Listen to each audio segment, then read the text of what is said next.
Hello guys, we are still in the topic of our centroids or center of gravity. So this time we have this problem number 3.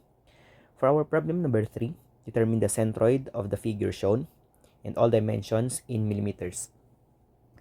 So we are going to locate the centroid of this area or the shaded portion. So as you can see, this area ay ito.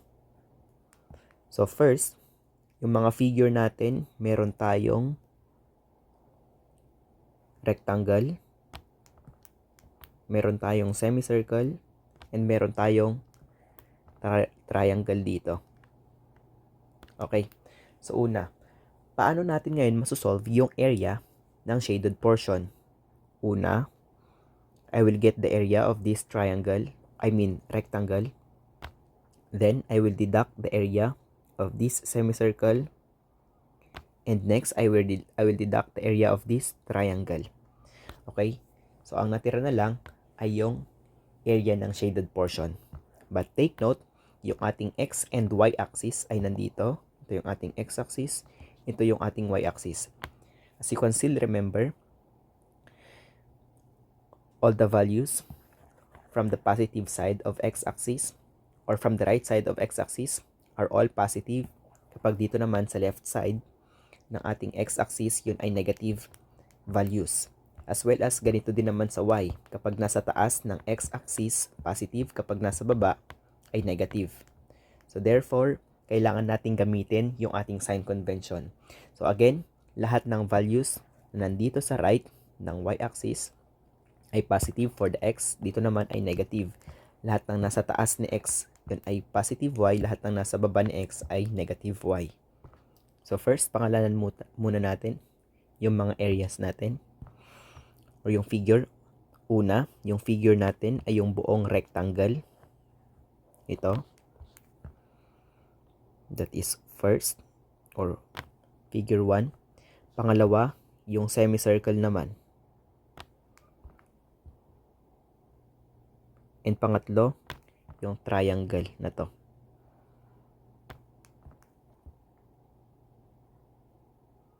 Okay.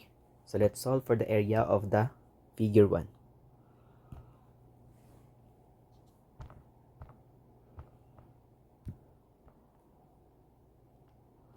So, area 1, it's just base times height lang, no? So, base, we have a total of 400 plus 200 plus 200. That is just 800. So, area 1 is area of the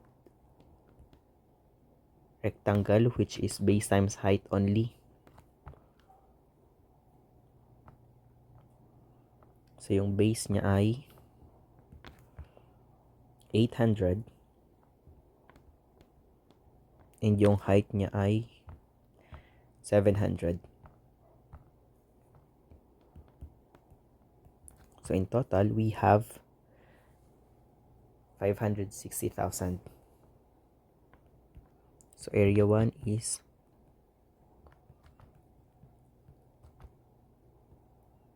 560,000 square millimeters. Next, let's solve for the x bar. Or x1, I should say.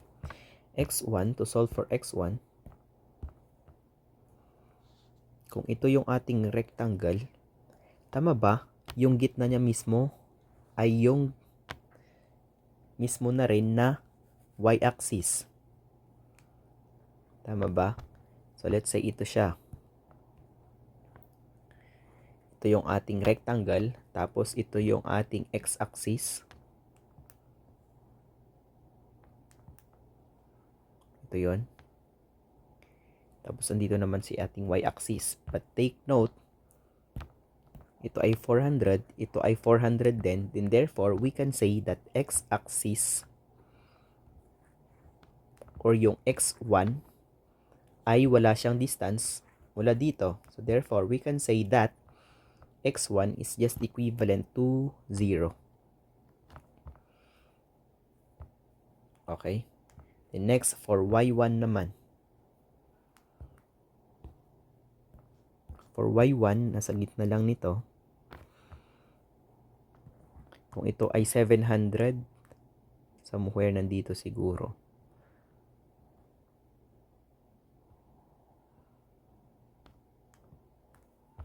Ito siya.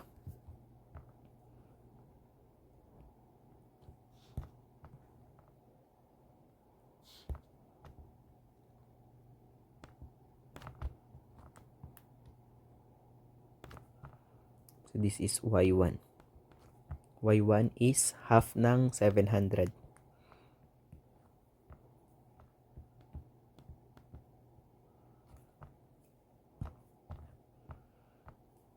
Again, y1 is equivalent to 700 over 2, or this is equivalent to 350 mm.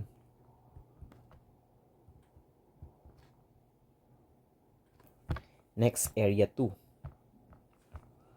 Our area 2 is the area of the semicircle.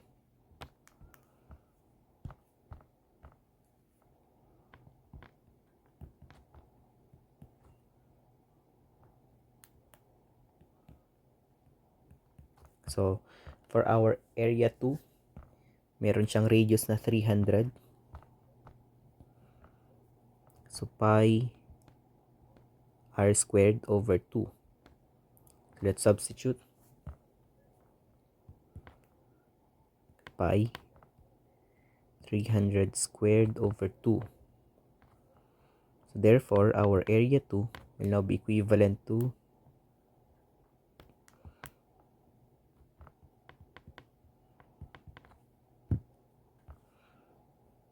this is 45,000 pi.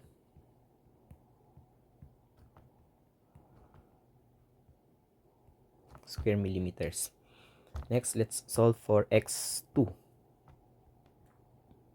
Let's locate x2. So, kung ito yung ating semicircle, yung centroid ng semicircle natin ay somewhere nandito. Ito.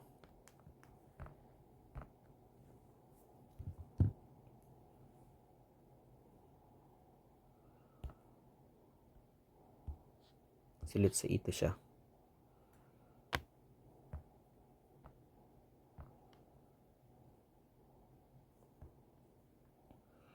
Kung andito yung centroid ng circle or semicircle, yung x2 natin ay magbumula sa ating y-axis papunta dito. So, take note, yung value niya ay nasa left part ng y-axis. So, therefore, all of the values from the left side of the y-axis are all negative. So, mula dito sa centroid ng semicircle papunta dito, yun yung ating x2.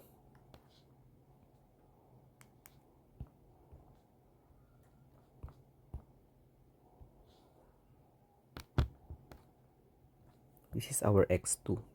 But how can we solve for the value of our x2? Kung ito ay 4r over 3 pi, di ba yung centroid ng semicircle mula dito hanggang dito, that is 4r over 3 pi.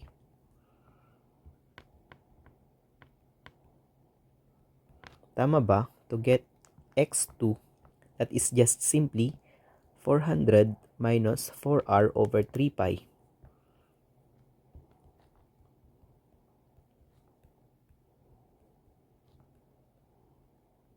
Okay, that is our x2. How about for our y2? y2 ay mula dito naman, dito sa centroid, hanggang dito.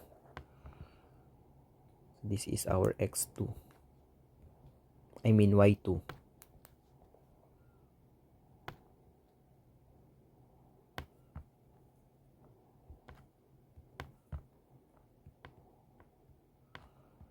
y2. So, to solve for y2, that is just simply,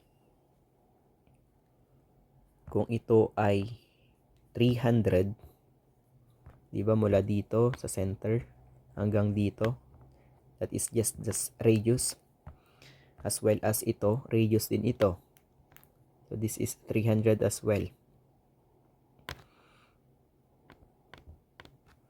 So therefore, para makuha ngayon si y2, kung total nito, yung height niya ay 700, minus ko na lang si 300. Okay? So that is simply 400 minus 300. Next. Okay, so ipakita ko muna dito. x2 is equivalent to 400 minus 4r over 3 pi.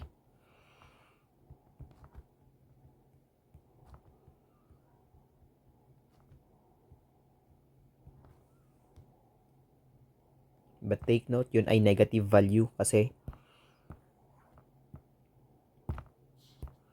nasa left side ni y.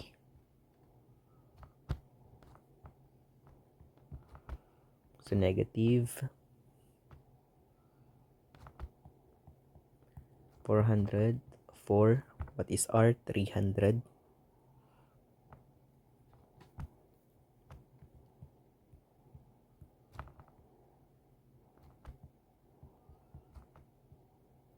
Over 3 pi. So our x2 will be equivalent now to negative 272.676 mm. And for our y2 that is just simply, no, this is 700, I should say.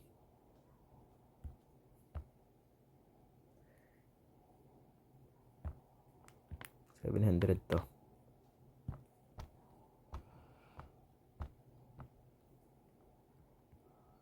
y2 is equivalent to 700 minus 300. So this is equivalent to 400 mm.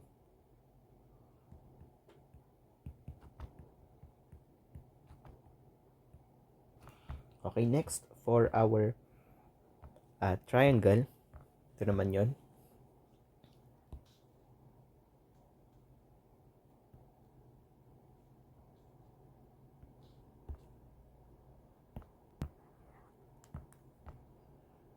Siya yung ating triangle. May height na 400, may base na 200.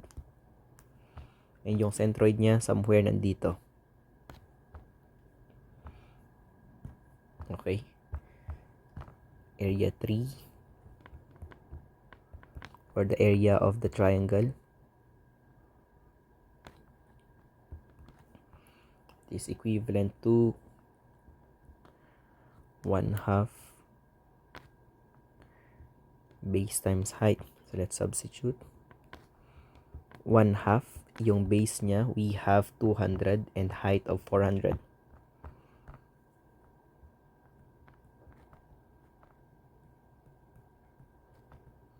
So this is equivalent to 40,000.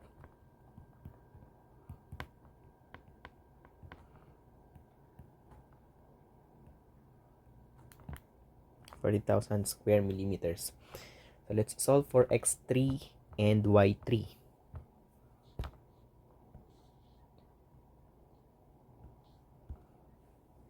So ito yun ngayon.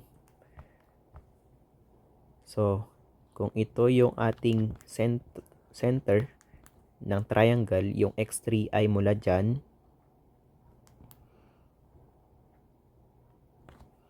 hanggang dito naman sa y. This is x3. So paano natin ngayon masosolve si x3? Kung yung distance na to mula dito ay 1/3 ng 200. Bakit 1/3?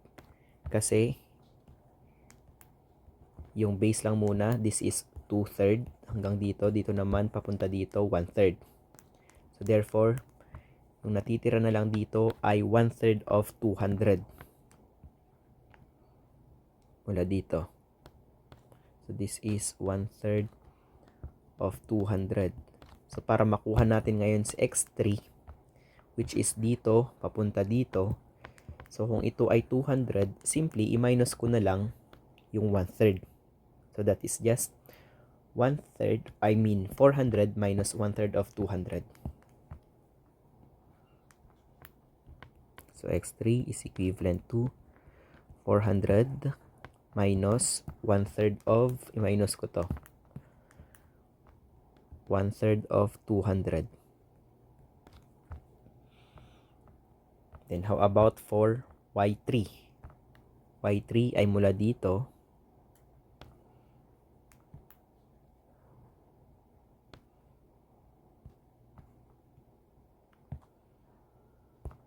papunta naman dito kung asaan si x-axis. This is y3. To solve for y3 now, kung mula dito hanggang dito, yung location ng center ng triangle is 1/3 of 200, kapag dito naman 2/3 yon. So this is 1/3 of 400. So i-minus ko na lang to.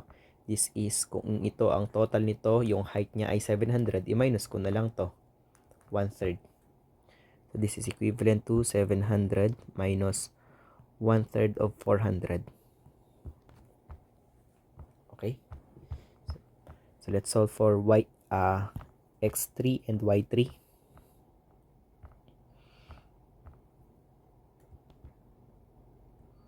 x3 again, 400 minus 1/3 of 200.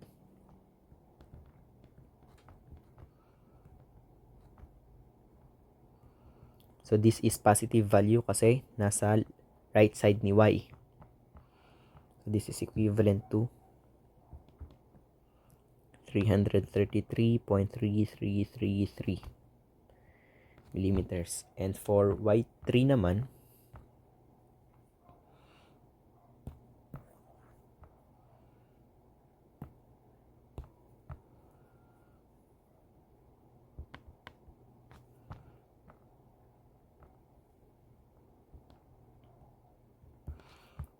y3 we have 700 minus 1/3 of 400.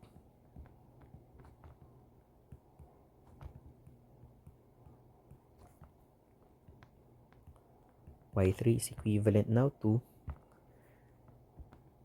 566.6667 millimeters. Okay?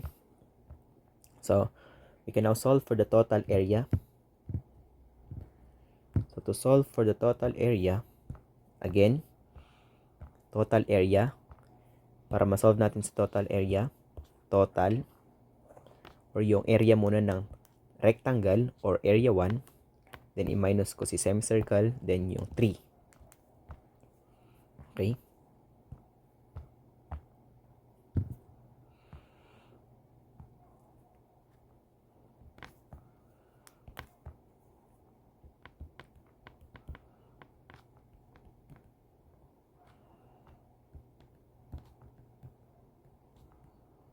So the total area of the shaded portion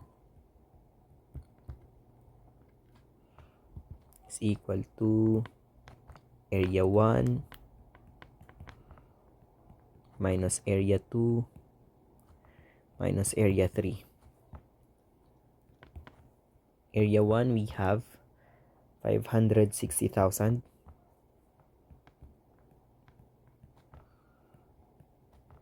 minus area 2 45,000 pi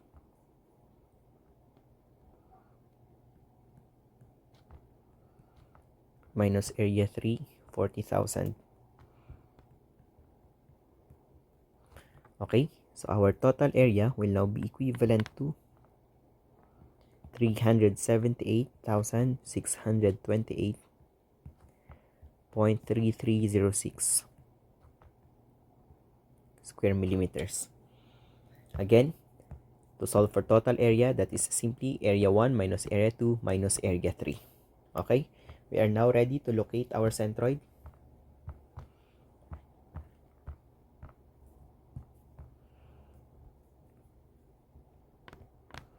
So to locate our centroid, using Varignon's theorem pa rin.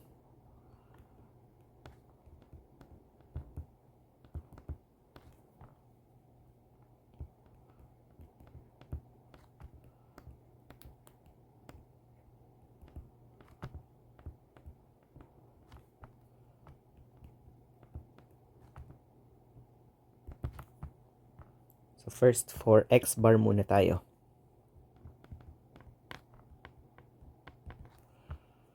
So that is just total area times x bar is equal to area 1 x1. Take note, minus area 2 x2 minus area 3 x3. Okay, so total area we have 378, 628, 3306.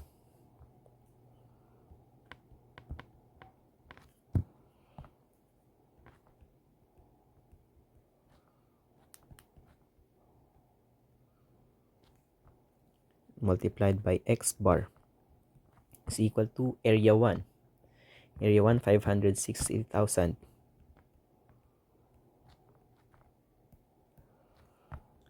Multiplied by x1, x1 is equal to 0.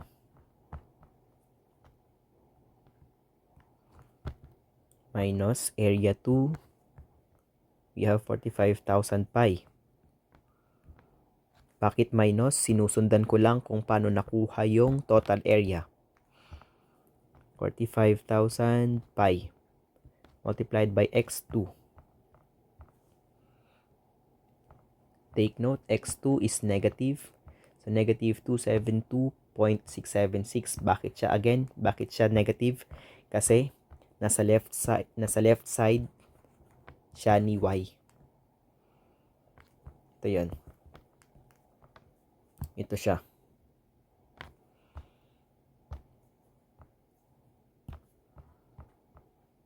Negative 272.676.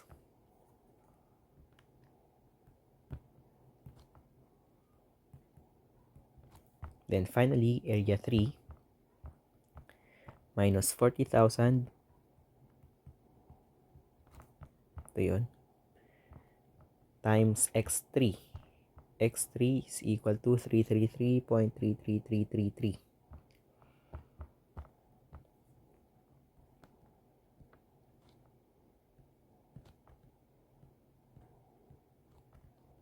So therefore, this is 0. Our x bar will now be equivalent to 66.5877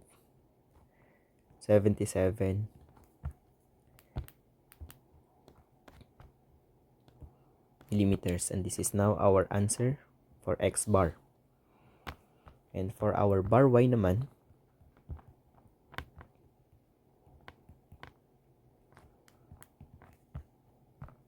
ganun pa rin, total area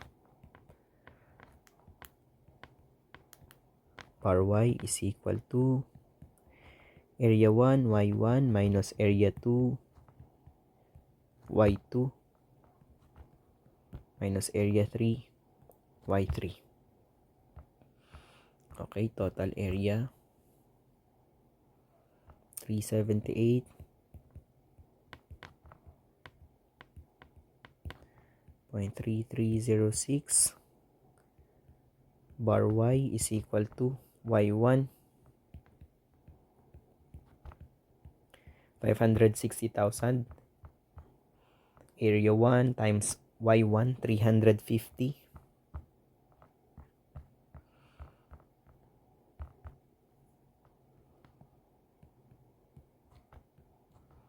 minus area 2 45,000 pi y2 we have 400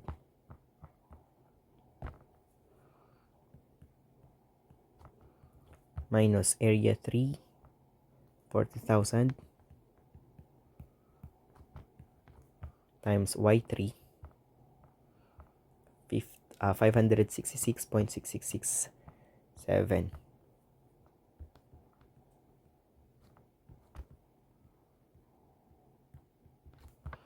So therefore, our bar y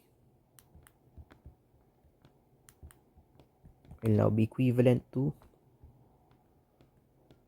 308.4414 millimeters, and this is now our answer. Again, if we are going to locate the centroid. So yung x bar natin ay 66.5877. So kung ito ay 200, yun ay positive guys, no? So ito yung ating y-axis, ito yung ating x-axis. So therefore, yung ating x ay nandito. Nasa right side ni y. Yun ay 66. Siguro 100 to, nandito siya.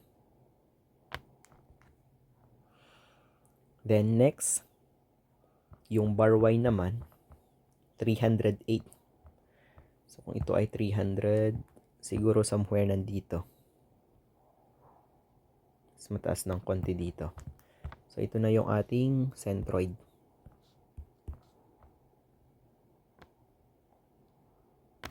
Ayan. So this is our x bar.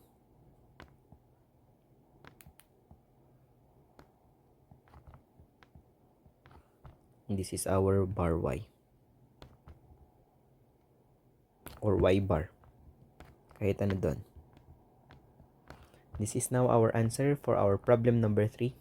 And this is our last problem for our topic, centroids or center of gravity.